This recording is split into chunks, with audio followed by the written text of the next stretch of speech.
Soyons saints, en partenariat avec Magnificat. Nous souhaitons une sainte fête aux Gaston et aux Dorothée. L'Église célèbre aujourd'hui Saint Francesco Spinelli, italien né en 1853.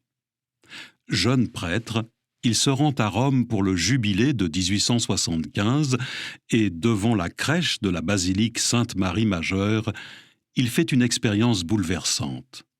Il raconte : « Je me suis agenouillé, j'ai pleuré, j'ai prié et j'ai entrevu une nuée de jeunes filles qui se consacraient à l'adoration de Jésus dans le sacrement.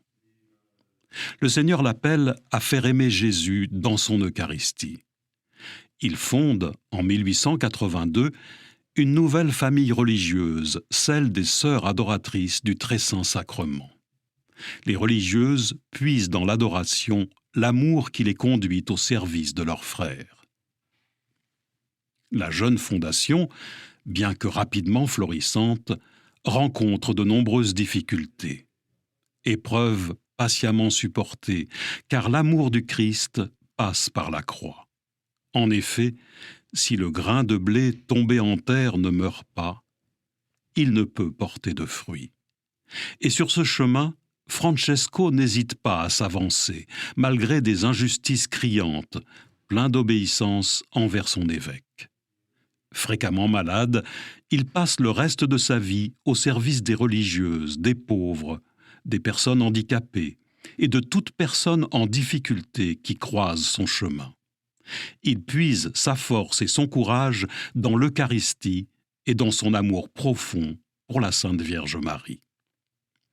Le Seigneur nous envoie des saints non pas pour les admirer ou les écouter passivement, mais pour nous rappeler que la sainteté est pour tous, et qu'en plus de ne pas être facultative, elle est nécessaire et urgente.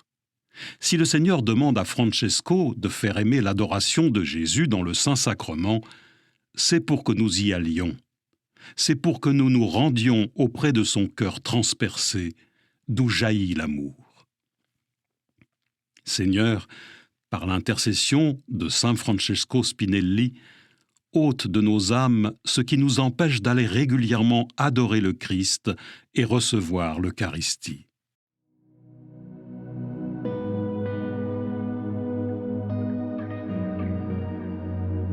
Ô Jésus, ton cœur a tant soif de mon amour. Donne-moi de savoir y répondre avec ardeur. Je te confie aujourd'hui ma vie de prière, afin que tu la rendes plus vraie et plus sincère.